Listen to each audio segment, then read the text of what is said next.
So my video last week was called One of the UK's Biggest Lies, and it was talking a bit about the UK Constitution, which you probably will hear people talk about the UK Constitution and constitutional crises when it doesn't actually have one. For more about that, you can watch that video. But what I want to talk about just for a few minutes today is the proroguing of Parliament, which came up in that video. I suggested that it might happen, and now it has. Boris Johnson has announced that it's going to happen, and the Queen has signed off on it. So Parliament will be prorogued. But this is not what I feared, because what I was concerned about was Boris Johnson suspending Parliament until November, after the Brexit deadline, so that Parliament would have absolutely no role to play in it between now and then. Instead, what he has proposed is a 5-week proroguing of Parliament. Just to give you a little bit of context, though, this is how Parliament works. The parliamentary sessions tend to last a year. They get kicked off by a Queen's speech, which lays out the government's priorities for that year. And then it finishes by being prorogued. It happens every year. Proroguing is just the gap between the end of one parliament and the beginning of the next. And it usually lasts from a few days to a couple of weeks.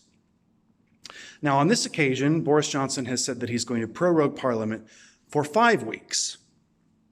And 5 weeks is an unprecedented length of time, or at least unprecedented in recent memory. However, you must keep in mind that that 5-week period includes 3 weeks in which Parliament was already scheduled to be out because of the party conferences. So you've got a 5-week period instead of 3 weeks, so he's adding 2 weeks on to the break, effectively. Also, it's worth keeping in mind that the current session of Parliament has been going on since, I believe, May of 2017. So it's been going on a lot longer than a year. The reason being that Theresa May suggested that the Parliament stay in session because of Brexit. There was too much to do. So we've ended up that we are currently in the longest session of Parliament since the UK was formed.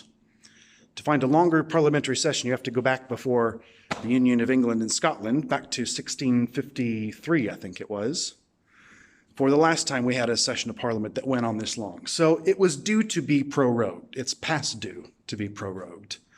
And the loss of those 2 weeks at a critical time, I can understand why that's upsetting and frustrating. However, what is the big secret plan that people are going to pull out during these 2 weeks to solve the problem?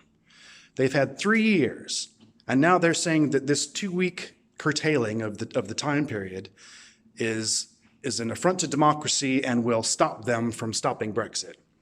I'm not impressed. Far be it from me to defend Boris Johnson, but I think the arguments that people are making now that this is somehow an excuse for them.